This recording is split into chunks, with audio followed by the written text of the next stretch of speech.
तो उसकी जरूरत इसलिए पड़ी कि क्योंकि मुद्रास्फीति एक ऐसी चीज है, एक ऐसा मैक्रो इकोनॉमिक स्टेबिलिटी इंडिकेटर है जो कहीं न कहीं वस्तुओं एवं सेवाओं के उत्पादन के साथ गहरे स्तर पर संबंधित है। तो ऐसी परिस्थिति में इन्फ्लेशन अगर ऐसा है तो फिर इन्फ्लेशन को रोकने के लिए क्या क्या चीजें अपनाई गई हैं और फिर वो सारी बातें हम लोग विस्तार से आगे पढ़ेंगे। तो ये इन्फ्लेशन के साथ गहरे स्तर पर जुड़ा है मेरे प्यारे बच्चों, ध्यान रखिएगा। ये चार्ट इसलिए इसको आप पकड़े रहिएगा कि अगर इन्फ्लेशन ज्यादा है तो इन सब की इनकम प्रभावित हो जाएगी, कमजोर हो जाएगी। हाउस होल्ड की जो इनकम है कमजोर हो जाएगी तो डिमांड कम हो जाएगी। परिणाम क्या होगा? उद्यमी की मानसिकता, जिसे हम एनिमल स्पिरिट कहते हैं, उस पर इंपैक्ट पड़ेगा। जैसे आप कोविड के बाद देख सकते हैं मंदी की स्थिति थी, लोगों के हाथ में पैसा नहीं था, क्योंकि लोगों का रोजगार या तो चला गया था या वो जितने पे काम करे तो उससे कम पर उनको काम मिल रहा था, तो मार्केट में डिमांड कम हो गई थी। उद्यमी, आपने उस समय सुना होगा वित्त मंत्री निर्मला सीतारमण एक ही बात कहती थी और वह बात क्या थी कि हम कैपिटल इंफ्यूज कर रहे हैं, यानी हम पूंजीगत व्यय कर रहे हैं और इस समय मार्केट की कंडीशन अच्छी है। आरबीआई कहता है कि कंज्यूमर का कॉन्फिडेंस भी अच्छा, उसके बाद भी आरबीआई निकालता है कंज्यूमर कॉन्फिडेंस इंडेक्स, ठीक है, उसके बाद भी उद्यमी में एनिमल स्पिरिट नहीं है और वह इन्वेस्टमेंट में हनुमान लीप या हनुमान छलांग लगाने को तैयार नहीं। तो क्यों नहीं है?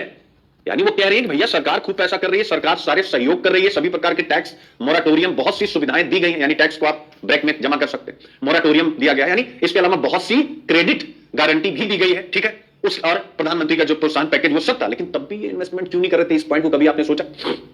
यानी एक देश की वित्त मंत्री ये कह रही है कोविड के बाद लगातार 2 बजट स्पीच में कि भाई हम अब सारी चीजें अच्छी हैं, फिर भी जो उद्यमी है ये इन्वेस्टमेंट करने को तैयार नहीं है। कहां पर? इन सभी में, लैंड में, लेबर में, कैपिटल में। तो रीजन आपने कभी सोचा क्या था? रीजन था मुद्रास्फीति। ध्यान से समझिए, यानी कि ऊपर की सब चीजें सरकार ने कहा मैक्रो इकोनॉमिक स्टेबिलिटी इंडिकेटर है अच्छा कि भाई राजकोषीय सुदृढ़ीकरण है, सरकार के पास पैसा है, फॉरेक्स रिजर्व भी हमारा अच्छा है, सरकार बेहतर ढंग से काम कर रही, सरकार कैपिटल इन्वेस्टमेंट यानी gross fixed capital formation, GDP growth के 4 इंजन में से एक इंजन कौन है? यानी इन्वेस्टमेंट। तो सरकार उसमें अपनी बड़ी भूमिका निभा रही। कारोबारियों के लिए विशेष प्रकार की सुविधाएं दी गई, फिर भी कारोबारी निवेश क्यों नहीं कर रहे थे? जरा इस विषय पर विचार कीजिए तो यही आएगा। उद्यमी देख पा रहा था कि इन्फ्लेशन ज्यादा, इन्फ्लेशन का मतलब कि मार्केट में डिमांड कम होगी, तो वो अगर उत्पादन करेगा तो जितना लाभ वो सोच रहा है, पॉइंट को पकड़िएगा, उद्यमी हमेशा लाभ की भावना से काम करता है, तो जितना वो लाभ सोच रहा है उतना नहीं मिलेगा, तो फिर हम अपनी जान जोखिम में क्यों डाले? सिंपल सी बात।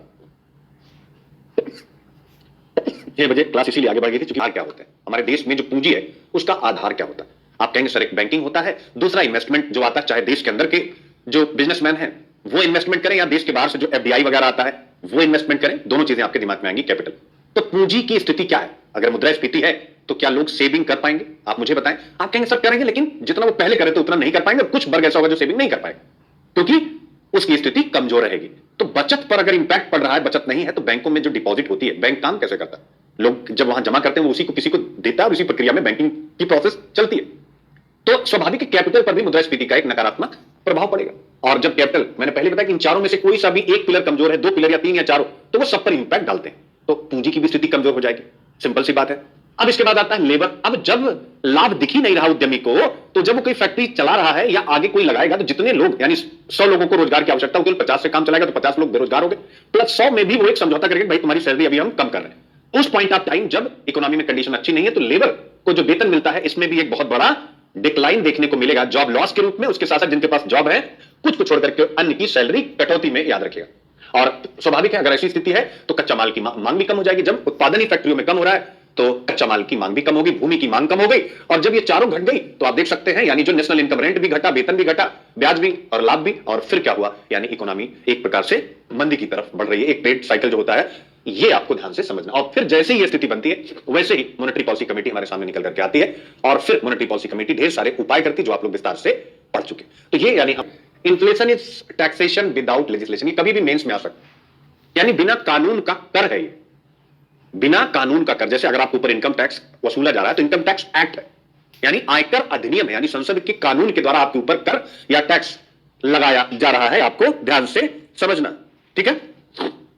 ये टैक्स है जिसका इंपैक्ट गरीबों पर अत्यधिक पड़ता है। 2021 में आप अगर देखेंगे या 22, एक बार बच्चों प्लीज चेक कर लीजिएगा, पेपर 2 में आपसे क्वेश्चन पूछा है यही वाला कि सरकार को अगर गरीबों को ध्यान रखना, नहीं गरीबी और भूख को समाप्त करना है, गरीबी और निर्धनता को, तो कल्याणकारी योजनाओं के साथ उन्हें और क्या करने की जरूरत है? यही मुद्रास्फीति को नियंत्रित करने की जरूरत है और बेरोजगारी का उपाय ढूंढने की जरूरत है। जरा पॉइंट को पकड़िएगा, कह रहे भैया वेलफेयर स्कीम यानी प्रधानमंत्री गरीब कल्याण योजना या मनरेगा से ही गरीबों की जो भूख है वह शांत नहीं होगी, गरीबी की रेखा से बाहर नहीं आ पाएंगे। 2 काम और करने, उन्हीं में से एक काम उसने जो आज हम पढ़ने जा रहे हैं मॉनेटरी इकोनॉमिक्स में, इन्फ्लेशन यानी मुद्रास्फीति के बारे में बात की है। क्या बात की है?